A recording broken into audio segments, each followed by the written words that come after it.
안녕하십니까. AI와 노동 이슈 테마를 노동법 강좌로 말씀드릴 이응섭 노무사입니다. 예, AI 때문에 요즘 고용 불안과 새로운 일자리가 창출되는 양쪽에 있어서의 고민거리들이 좀 있습니다.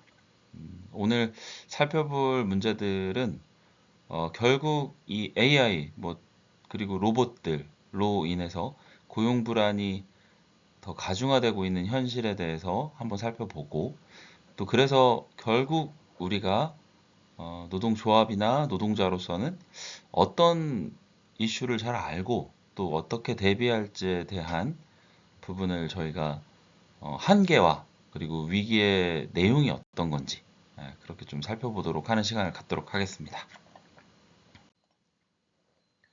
우선 저는 이응섭 노무사고요. 노무법인 오은을 운영하고 있습니다. 지금은 서울지방노동위원회 공익위원으로 활동하고 있고, 근로복지공단 업무상 질병판정위원도 겸하고 있습니다. 이제 질문을 좀 드릴 텐데요. 노동이 위기다. 이 질문에 대한 답을 스스로 아마 강의 듣고 계신 분들께서는 아마 생각하실 텐데, 각각의 처한 상황에 따라 다르실 것 같아요. 노동이 위기다 라고 생각하시는 분이 제가 실제 강의를 해보니까 훨씬 많으셨어요. 여러 가지 이유가 있겠지만 로봇 때문에 노동이 대체되고 있다. 이미 사실 산업 현장에서 많은 일자리들이 로봇으로 대체가 됐습니다. 그리고 최근에 생성형 AI가 전문 지식을 활용해서 하는 전문가들의 일자리까지 뺏고 있다. 이제 이런 내용들이 요즘의 노동 이슈죠. 저도 위기라고 생각하는 쪽에 한 표가 있습니다. 우선 이 영상을 한번 같이 보겠습니다. KB국민은행 콜센터 상담원 240여 명이 받은 해고 통지서입니다. 콜센터 폐지로 해고가 결정됐다며 이달 말 해고를 예고하는 내용이 담겼습니다. 하루아침에 길거리로 내몰리게 된 상담원들은 부당해고라며 반발했습니다. 어느 업체에서 어떻게 승계할 건지 하루빨리 보내하지 않게 일을 할 수 있는 환경을 만들어주시기 바랍니다.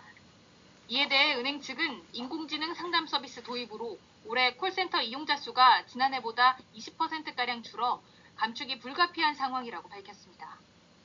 국민은행을 포함해 인공지능 상담 서비스를 도입한 시중은행은 모두 5곳. 인력 감축에 대한 위기감은 고조돼 왔지만 대량 해고가 현실화된 건 이번이 처음입니다. 현재 인간이 하던 민원 대응을 로봇이 하게 되는 것인데 감축이 되는 것이 새로운 일자리 전환이라던가 아니면 이런 것들에 대한 정책적인 고려가 좀 있어야 되지 않을까. 2030년까지 인공지능 상담 서비스 시장 규모가 지금보다 10배 이상 커질 것이라는 전망도 나오는 가운데 AI 상담 기술 도입이 금융권 콜센터 전반의 해고 물결로 이어지지 않을지 우려를 낳고 있습니다. KBS 뉴스 박동아입니다.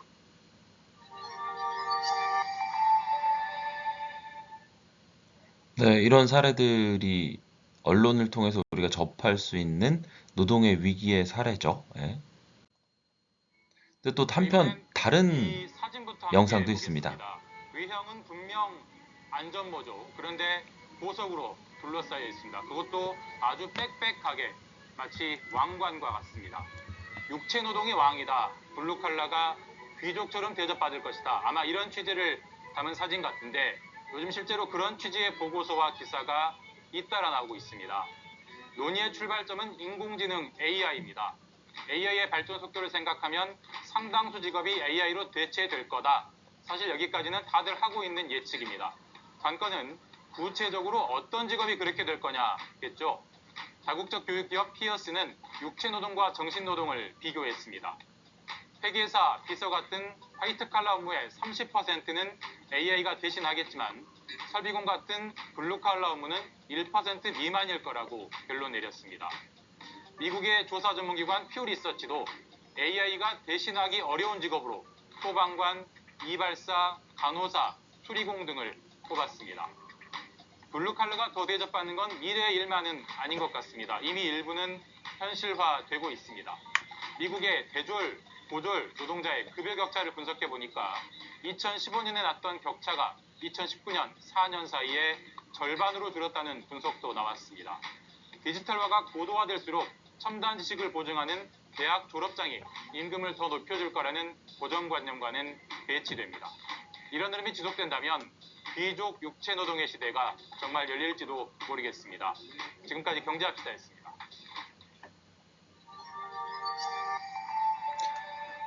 네, 이렇게 지금 화이트 칼라와 블루 칼라를 구분해서 보자면 블루 칼라가 훨씬 더 AI에게 대체될 가능성이 매우 적다. 그리고 이 블루 칼라가 갖고 있는 일자리가 더 존속될 가능성이 높다. 이렇게 분석을 하고 있습니다. 그래서 결국은 AI가 일자리를 더 부여를 우리한테 해줄 수 있을까요?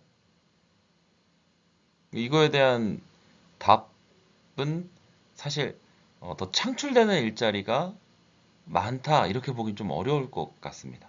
어떻게 생각하실지 모르겠지만 일자리가 줄어든다는 쪽에 가중치를 좀 두시는 게 맞을 것 같습니다. 왜 그럴까요? 결국은 AI의 본질은 사람의 일을 대체하는 것에 있습니다. 그렇기 때문에 그 사람의 일자리가 줄어든다는 말은 근무 시간이 확실히 줄 거기 때문에 그만큼 전체적인 근무 시간이 주는 만큼 일자리가 사람을 필요로 하는 일자리가 준다는 것은 명확한 사실 같습니다. 네, AI 또 다른 뉴스를 한번 보겠습니다. 일자리를 빠르게 잠식하고 있습니다. AI 앵커도 나왔죠. 저도 자연 긴장이 되는데요. 우리에게 어떤 미래 지도가 펼쳐질지 전망을 해보겠습니다. 박정우 경제부장 나와 있습니다. 자, 그 AI가 가져갈 가능성이 높은 직종, 어떤 직종들이 꼽힙니까?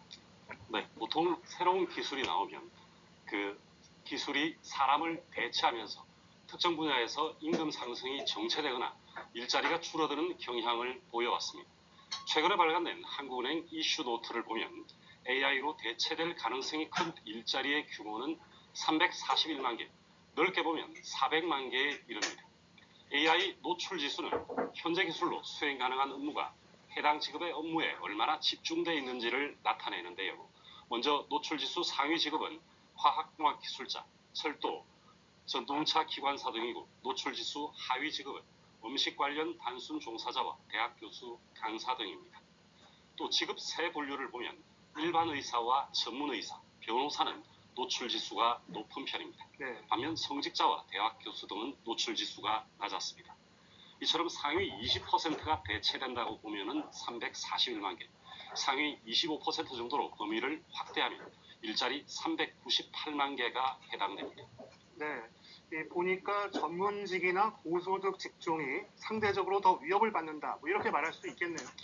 네, 그렇습니다. AI가 과거의 다른 신기술이 도입되는 과정과의 다른 점은 도입 과정에서 고학력과 고소득 계층이 가장 큰 영향을 받는다는 것입니다.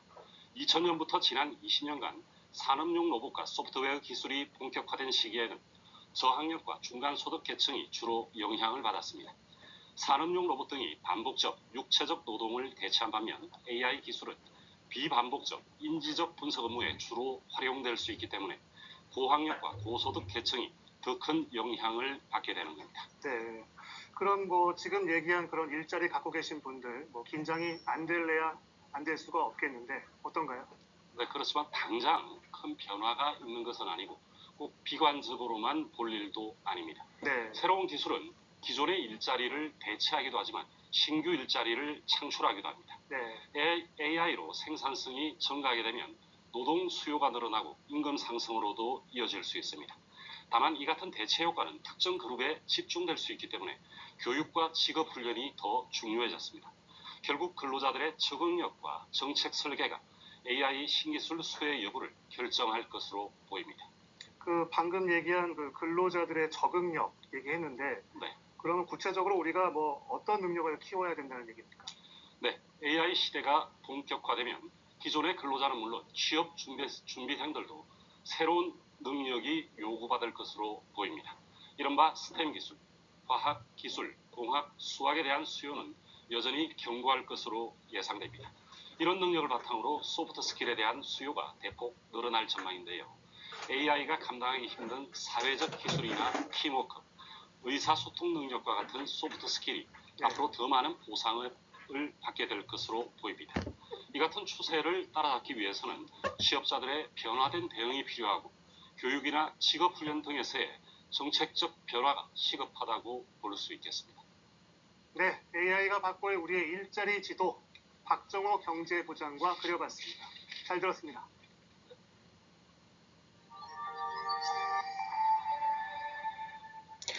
앞서 본 영상에서 주목할 포인트가 제가 보기에는 일자리의 대체 대상 그리고 일자리가 창출될 수 있을 가능성도 있다.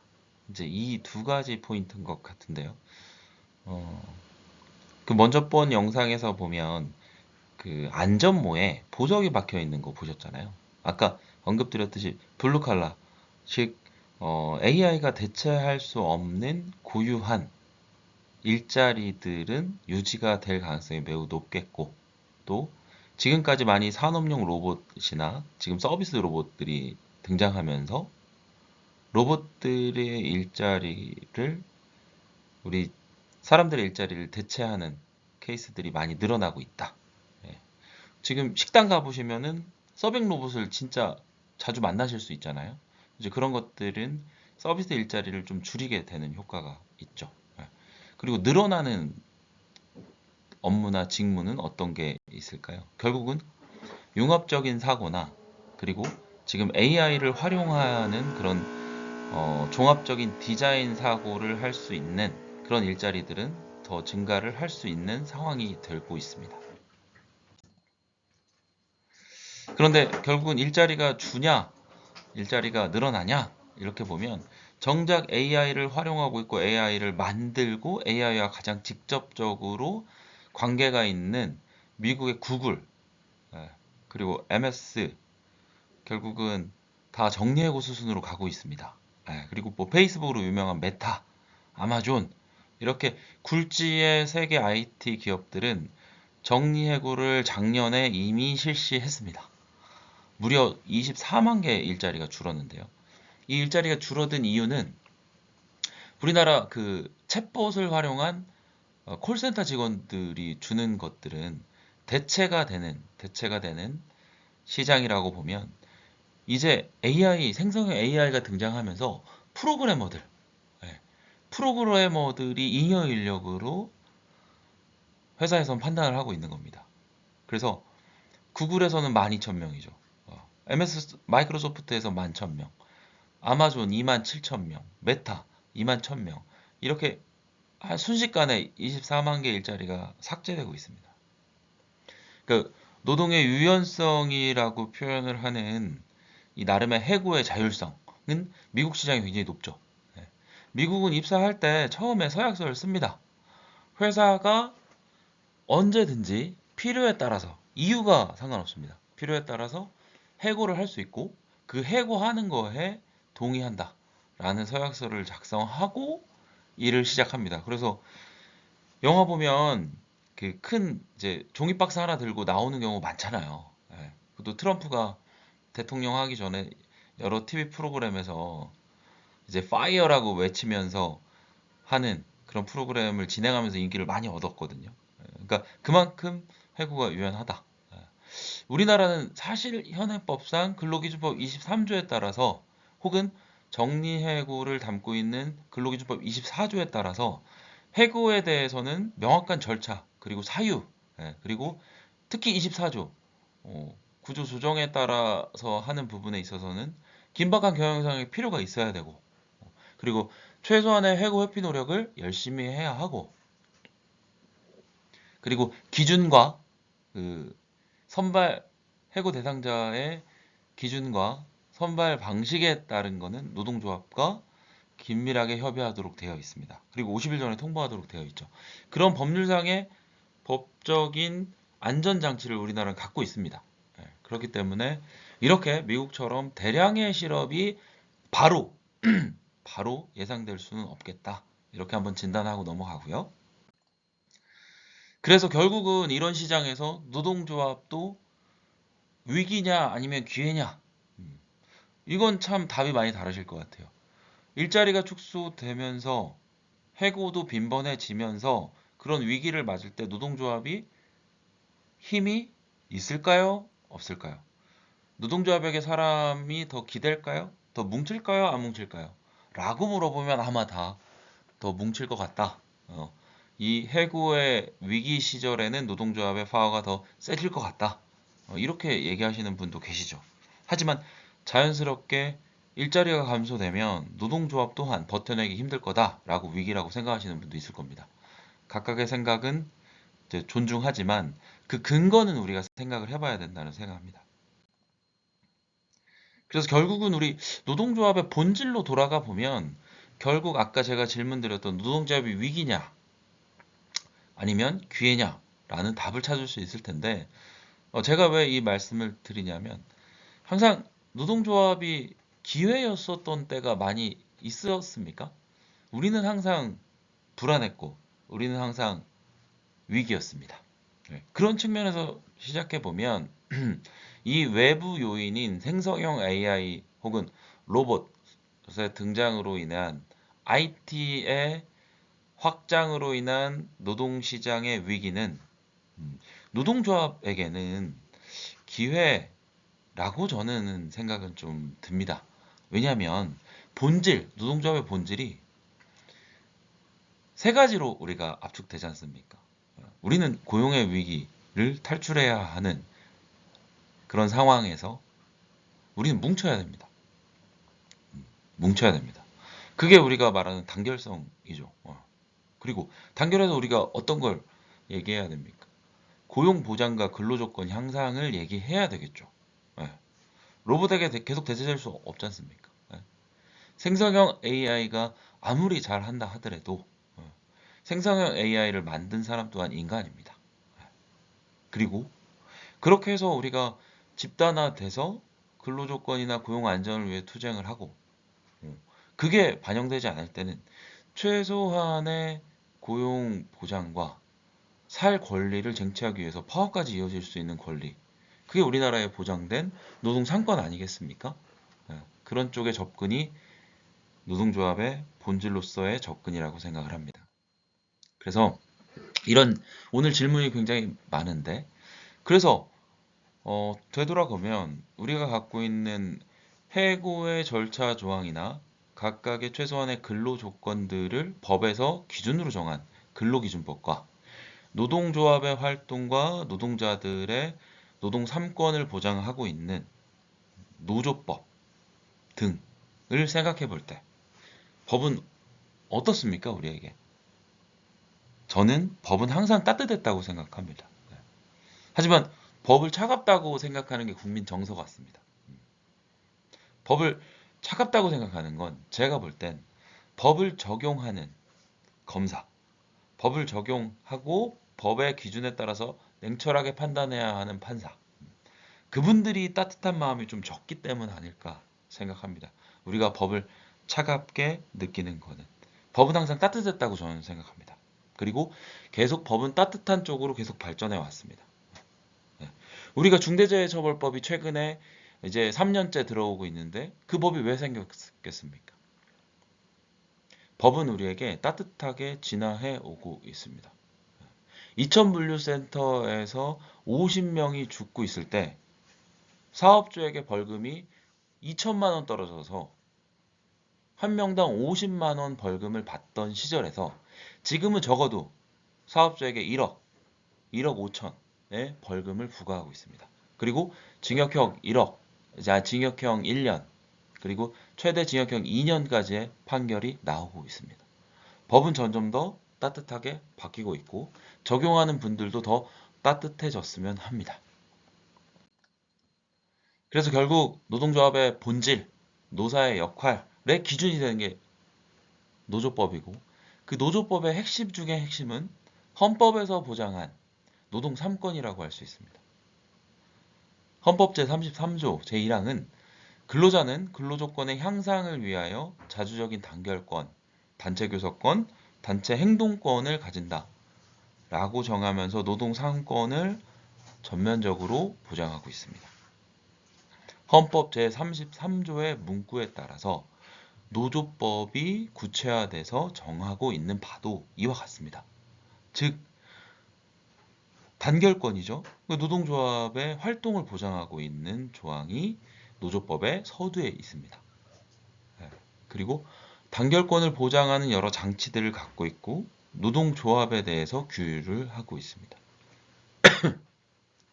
사업주로서는 단결권을 해치는 행위를 했을 때 부당노동 행위의 처벌을 받게 됩니다.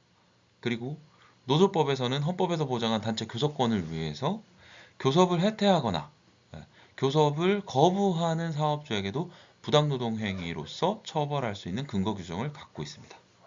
그리고 단체협약과 임금협약에 성실하게 교섭하도록 사업주를 규율하고 있습니다. 단체 행동권도 볼까요? 노조법에서는 단체 행동권에 대해서 가장 중요한 사항이 정당한 파업의 경우에는 민사상, 형사상, 면책 조항을 두고 있습니다. 그런 부분들이 헌법에서 보장하고 있는 노동 3권에 대해서 구체화된 노조법의 내용입니다. 그리고 사실 모두에게 노동 3권이 보장되냐? 그렇지 않다고 볼 수도 있죠. 다음 장면을 한번 보면 총 4명이 나오는데 등장인물이 처음은 경찰이죠. 그리고 우측은 이제 교정직 교도관들이라고 보시면 되고 좌측 아래는 소방관, 그리고 우측은 이제 우리가 우정직 이제 공무원, 별정직 공무원이라고 보시면 됩니다. 요 4분 중에서 노동 3권이 보장되는 분이 누굴까요? 3초 시간 드리겠습니다. 1, 2, 3. 네, 스스로 정답을 말해 보셨나요? 자, 1번 경찰. 노동 3권 보장됩니까? 보장이 안 되고 있습니다. 경찰은 단결권이 아직 보장되어 있지 않습니다. 아직 경찰 협의회입니다. 자, 그리고 교정직은 어떨까요? 여기도 경찰과 같습니다. 그러니까 노동 3권이 전면 보장되지 않습니다. 그 아래 소방관은 어떨까요? 단결권이 있습니다. 교섭권 있습니다. 단체 행동권, 소방관, 단체 행동권 없습니다. 여기까지가 이제 노동 2권만 보장되고 있는 게 소방관이고요. 자, 마지막 예측되시겠지만 우리 별정직 공무원이신 우정직 분들은 어떨까요? 노동 3권이 전면 보장됩니다. 전면 보장됩니다. 그러니까 노동 3권의 전면 보장을 갖고 있는 공무원도 있다. 군인은 어떨까요? 보장 현재 안 되고 있습니다. 근데 경찰이나 군인들이 이제 유럽 국가에서는 노동 3권까지 보장된 국가들이 몇몇 있습니다. 실제 그런 사례들로 인해서 실제 파업까지 이루어지는 경우들도 있습니다. 그리고 이게 아까 헌법 우리가 33조 살펴봤지만 헌법 32조가 저는 오히려 본질적인 노동의 권리를 담고 있다고 생각하는데요. 헌법 제32조 제1항 다루기 전에 우리가 제2항을 사실은 교과서적으로는 많이 배웠습니다. 우리가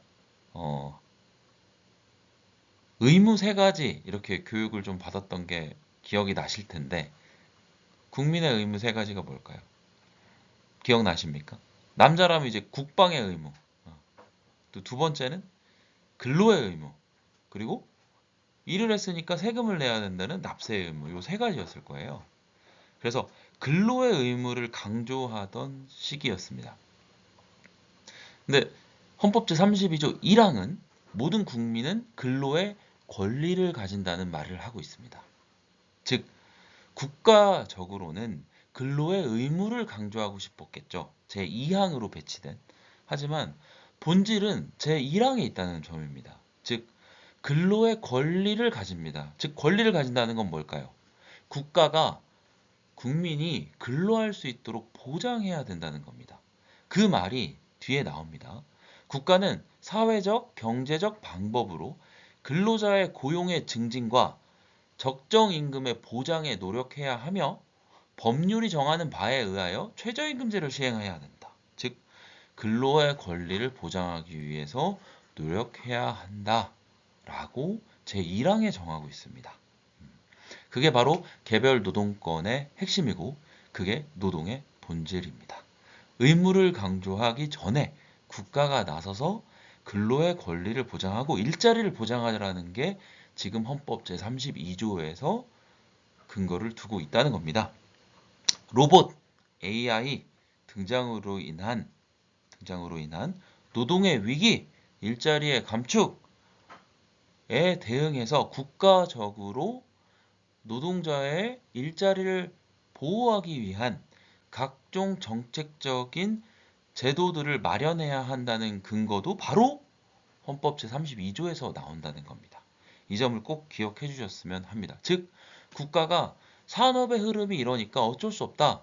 두 손 두 발 들고 있을 게 아니라 적절한 일자리를 보장하고 노동의 그리고 근로의 권리를 보장하기 위해서 제도적인 장치를 마련해야 한다는 겁니다. 예산도 투입하고 정책도 입안해야 된다는 겁니다. 그럴 의무를 국가는 갖고 있습니다.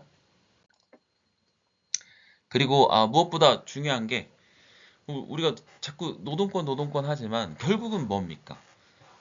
일을 하는 이유가 한 가지 있다면 뭘까요? 우리 가족, 그리고 우리 본인의 경제생활, 본인의 욕구 충족, 본인의 즐거움, 행복을 추구하기 위한 노동을 하기 위한 일자리를 보장하는 즉 한 가지만 얘기해보면 행복을 추구하자는 데 있습니다. 헌법 제10조죠. 노동법 얘기하는 사람이 왜 자꾸 헌법 얘기를 하냐? 헌법조 3가지는 알고 있습니다. 아까 말씀드렸죠. 개별적인 근로조건을 담고 근로의 권리를 보장하고 있는 헌법 제32조 그리고 노동상권을 보장하고 있는 헌법 제33조 그리고 지금 이 행복추구권 10조 이 10조입니다. 한번 읽어볼까요? 모든 국민은 인간으로서의 존엄과 가치를 가지며 행복을 추구할 권리를 가진다. 그리고 그 다음 문구가 더 마음을 울리는 문구인데요. 국가는 개인이 가지는 불가침의 기본적인 인권을 확인하고 이를 보장할 의무를 진다.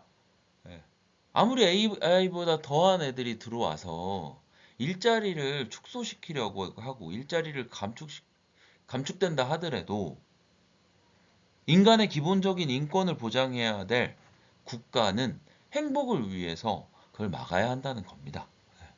막아야 한다는 겁니다. 자, 그리고 뭐 질문을 좀 현장에서는 많이 드리는데 지금까지 질문이 너무 많았죠? 하지만 또 한번 맞춰보십시오.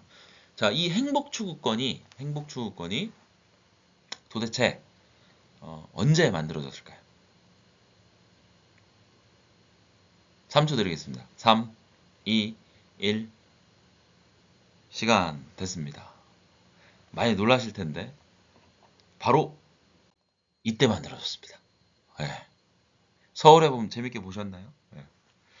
전두환 대통령이 뭐 대통령이라고 말하면 싫어하시는 분들도 계시더라고요. 여튼 전두환 대통령이 이때 87년도에 서울에 봄이 오기 전에 헌법을 개정하면서 그때 10조가 들어오게 됐습니다.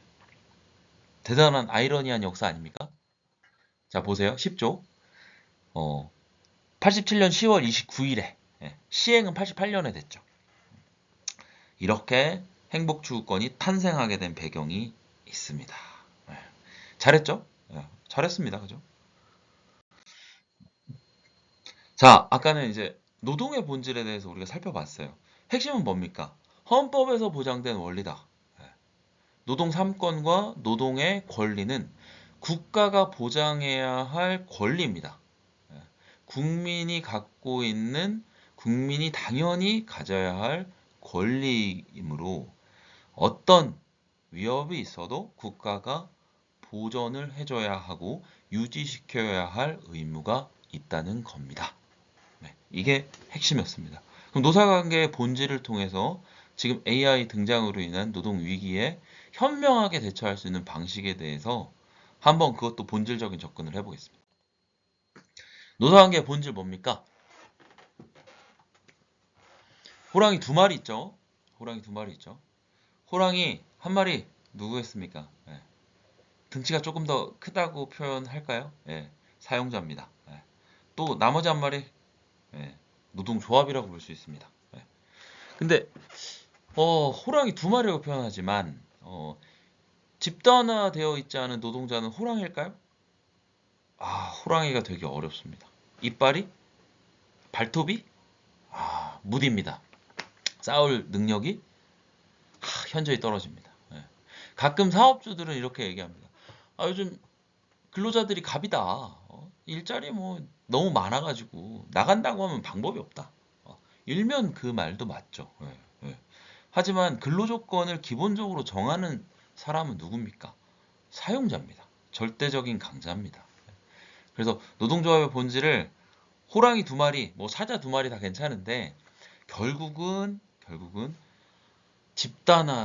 집단화된 노동조합과 원래부터 강력한 힘을 갖고 있는 사용자가 으르렁대거나 둘이 사육장에서 혹은 농장 큰 숲에서 안 싸우고 서로 다치지 않고 으르렁대고 혹은 잘 지내는 그런 사이가 노사관계의 본질입니다. 그런데 한 번 싸우면 어떻게 됩니까? 체급이 좀 달라도 한 번 싸우면 작은 호랑이도 호랑이입니까? 이빨 없습니까? 발톱 없습니까? 물으면 어떻게 됩니까? 누가 죽을 때까지 누구 한 명 죽을 때까지 싸울 수밖에 없습니다. 그것 또한 노사관계의 본질이죠. 그래서 싸우면 되도록 만들지 않는 게 맞습니다. 우리는 싸울 수 있습니다. 무기도 있습니다. 하지만 싸우지 않는 게 본질이죠. 지혜롭게 해결해야 합니다. 지혜롭게 해결해야 됩니다. 그 지혜는 노사 양쪽에게 필요합니다. 그래서 결국 중국 동물원 가보면 이런 게 있죠. 결국 호랑이 두 마리 혈투 중에 결국 한 마리 물려서 죽었답니다. 이런 일이 발생할 수 있다는 겁니다. 결국은 우리는 싸울 수 있지만 싸움은 마지막에 준비해야 하는 상황입니다. 노동조합의 발전 유형을 보면 왜 호랑이 얘기를 하는지 아마 알 거예요. 자, 첫 단계 보시죠. 마스터십이죠. 결국은 주종 관계입니다. 주종 관계. 결국은 옛날 봉건제 시대에 군주가 있고 그 농노가 있죠. 그때 땅은 다 군주의 땅입니다. 뭐 우리나라로 치면은 사실은 양반 조선시대에 보면 그죠? 그 고려시대 때 보면 호족들의 땅이죠. 거기서 이제 우리가 나름 임대 땅을 빌려서 농사 짓고 절반 이상을 주게 되는 거죠. 먹고 살기 힘들죠. 그런 상황에서는 힘이 있고 권력이 있으니까 결국은 땅을 가진 주인이 압도적인 지위를 가지고 일을 부리죠. 뭐 농사질 사람 많으니까. 그때는 어떻습니까? 따라야죠. 군주 말에. 군주 말에 따라야죠. 무력도 있지, 땅도 있지, 재력도 있지, 뭐 엄청 힘이 셌으니까요. 근데 초창기의 노사관계도 그랬다는 겁니다. 물론 지금도 주종관계가 유지되고 있는 회사가 있죠. 없다고 감히 말할 수 없습니다. 그 다음 단계는 뭘까요? 고용관계죠. 고용관계. 또 다른 말로는 좀 대립관계. 노사관계가 결국은 그러니까 고용인 그리고 고용주라는 나름의 약간의 대등적인 관계가 형성이 되는 겁니다. 왜? 집단화됐기 때문에 노동조합으로. 그래서 싸울 수 있지만 휴전 중인 상태인 거죠. 어떨 때는 노동조합이 유리한 상황이 될 수 있어요.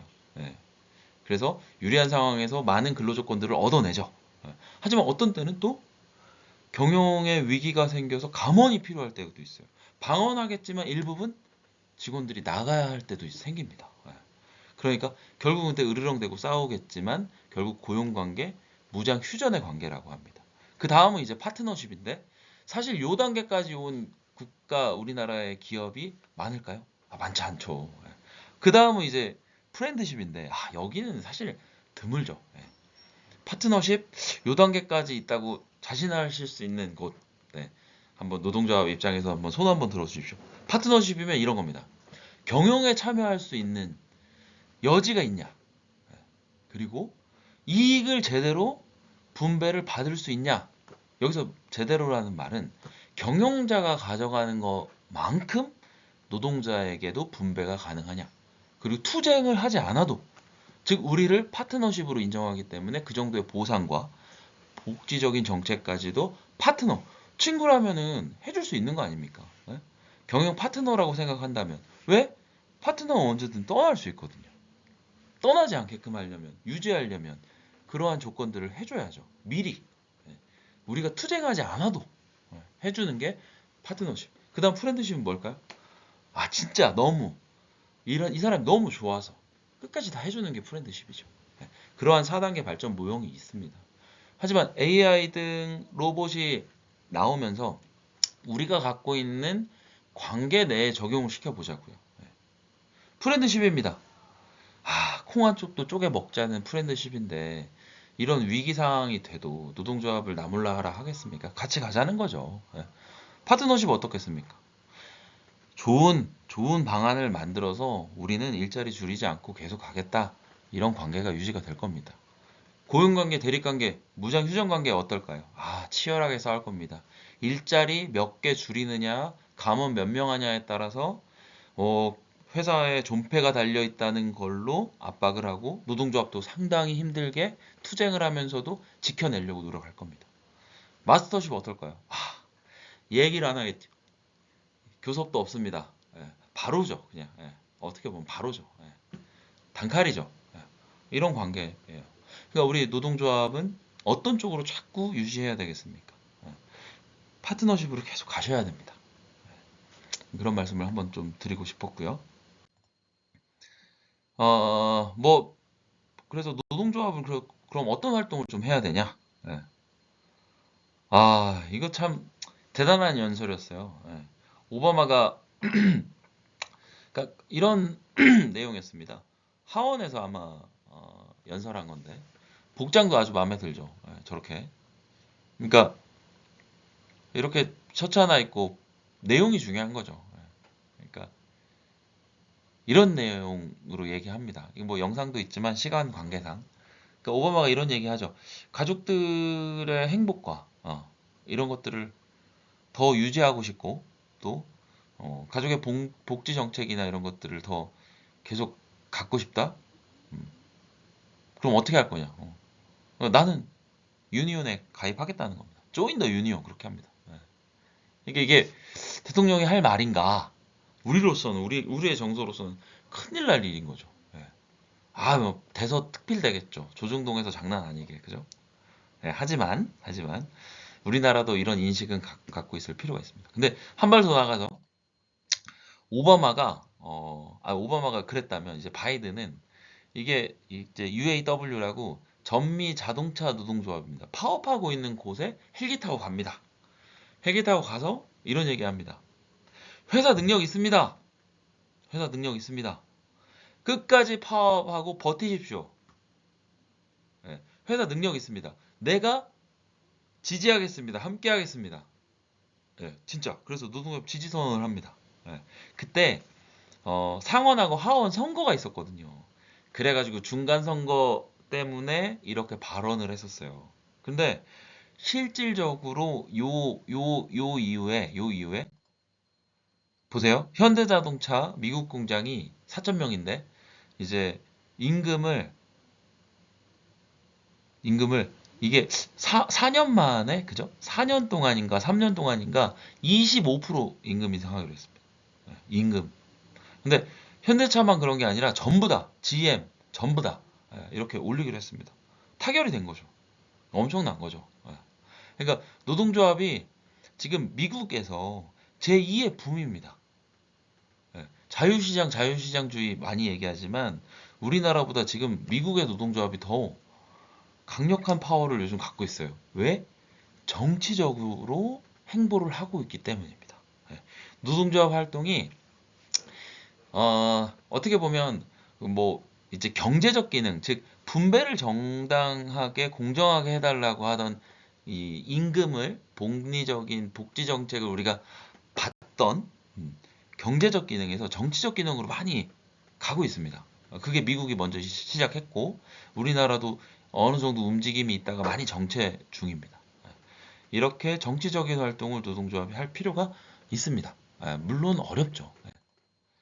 그래서 말씀드리는 게 요 내용이죠.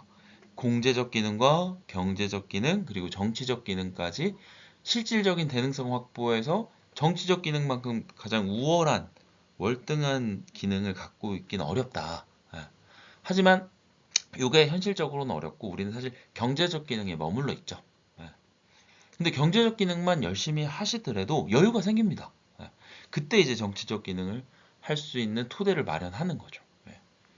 그렇습니다. 집단화된 정치적 기능은 무섭습니다. 그래서 제가 드리고 싶은 말씀은 이제 노동조합 활동을 한다는 것 자체, 노동조합 활동을 한다는 것 자체에 프라이드가 있으셔야 될 것 같아요. 그리고 그 프라이드를 기반으로 조합이 본연의 기능, 아까 세 가지 말씀드렸듯이 공제적 기능, 경제적 기능, 정치적 기능 이 세 가지를 할 수 있고 더 잘 될 수 있도록 조합이 본연의 기능을 하는 거 그걸 잘 작동될 수 있도록 조합의 간부라면 잘 계획을 하시고 그걸 잘 실행할 수 있도록 돕고 그리고 피드백도 해서 계획을 수정하고 다시 또 한 사이클 돌려서 또 활동하도록 하고 또 평가를 해서 계속 조합의 기능이 잘 작동될 수 있도록 노력하는 겁니다. 그게 본연의 기능이고 개인적으로 조합원이라면 그런 생각을 할 수 있을 거예요. 내가 올해 조합 내에서 할 수 있는 목표가 뭘까? 개인적으로 아주 작은 것도 좋습니다. 진짜 조합의 소울메이트 한 명을 만든다. 아니면 조합 간부에 내가 대의원이 되거나 이렇게 한번 출마를 하거나 사실 대의원 활동만 해도 조합을 보는 시각이 많이 달라지죠. 그리고 사실 초급 간부라고 시작하는 게 대의원일 수도 있고요. 아니면 실제 실무국장이 될 수도 있는데 사실 조합원으로서 그런 나름의 지위를 떠나서 그런 활동을 한다는 것 자체는 조합에 조금 더 깊숙이 몸을 담그는 겁니다. 평조합원으로서 하던 생각과 행동에서 많이 달라지실 거예요. 그때 조합의 목적은 분명하지 않습니까? 경제적 기능, 분배 기능에서 노동의 권리를 우리가 더 찾는 실질적으로 어려운 말 다 떠나서 임금을 조금 더 올리고 우리가 고용 불안에서 해소할 수 있는 방안을 찾고 사실 그런 것들에 우리 휴가를 며칠 더 보장받는 그런 게 실질적으로 우리가 해야 할 일이고 그때 나의 역할은 어떤 건지 생각해 주시면 좋겠다. 그렇습니다. 그래서 제가 주문을 하고 싶은 건 한 가지입니다.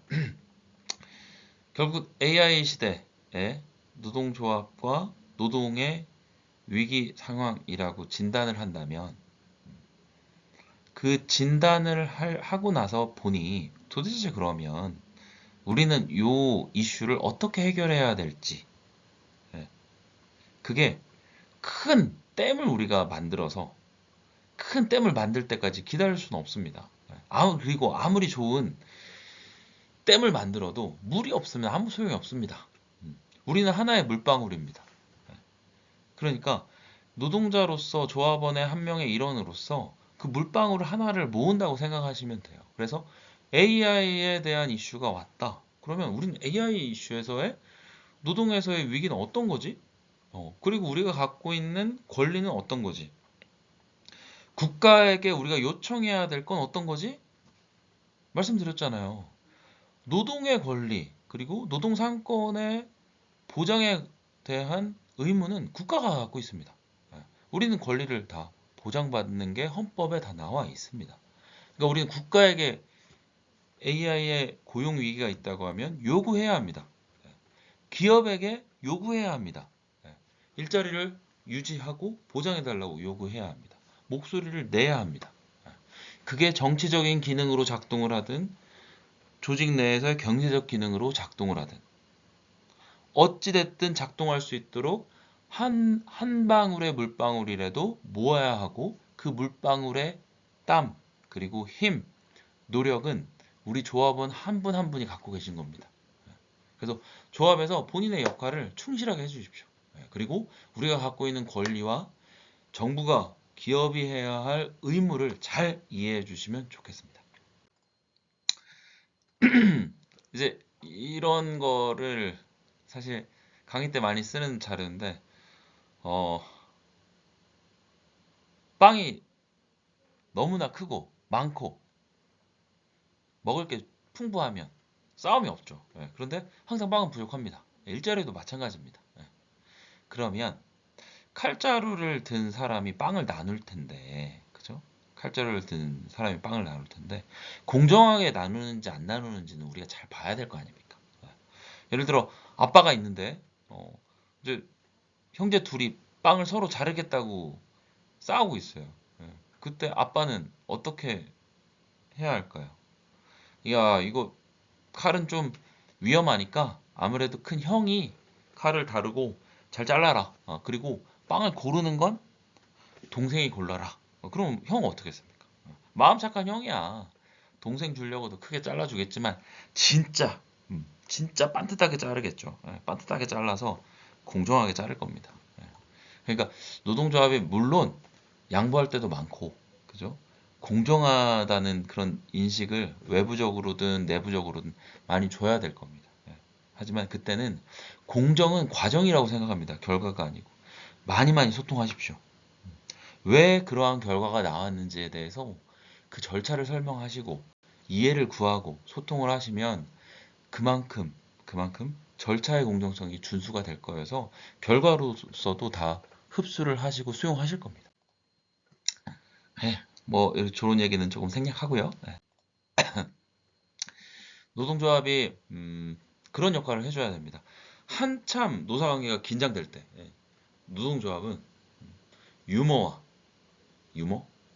그렇습니다. 유머 긴장감을 해소할 수 있는 노력을 사측과 같이 해야 됩니다.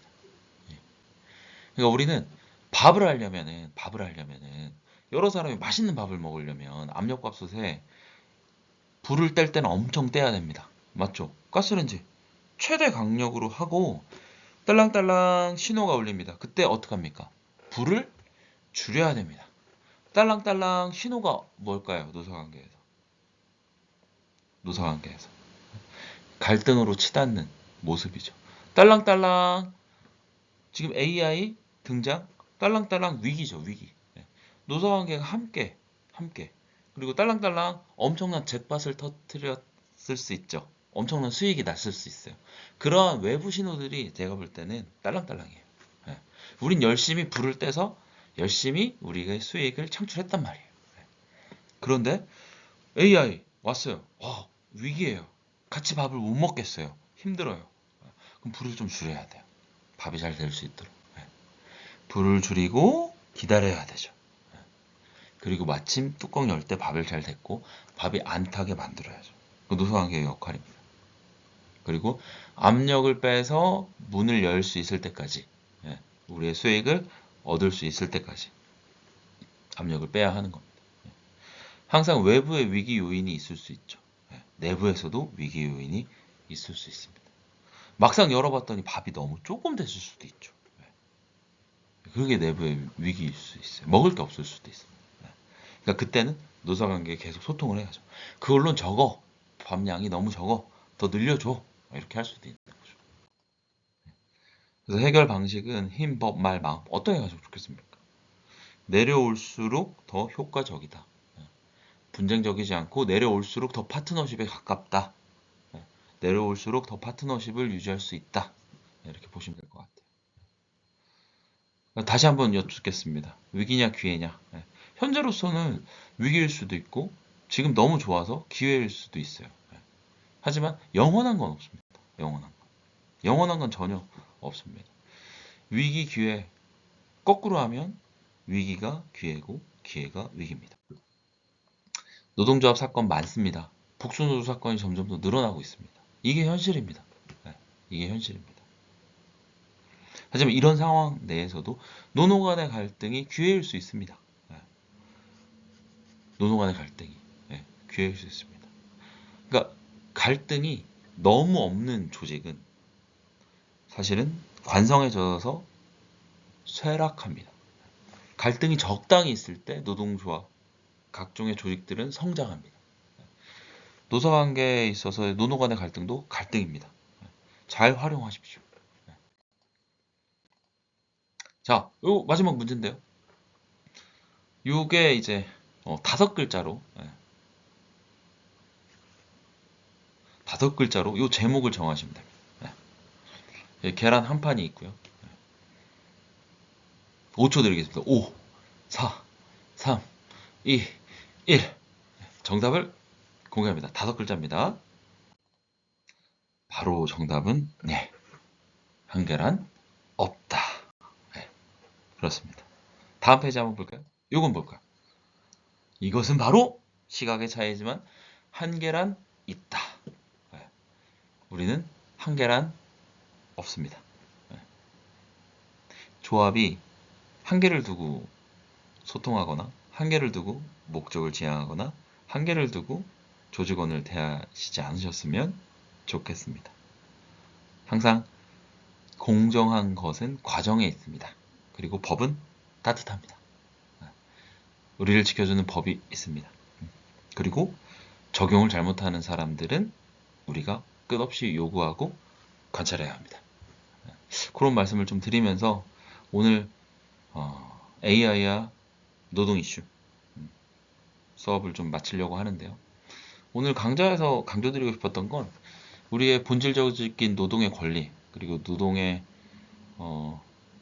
의무만을 강조하던 과거의 시대에서 노동의 권리를 보장받고 정치 그리고 정부에게 요구해야 하는 우리의 헌법상의 행복 추구권 그리고 노동 3권 그리고 노동의 권리, 일자리의 보장 이런 것들은 우리의 헌법 정신에 있고 조문에도 있고 구체적으로 노동법인 근로기준법과 근로기준법과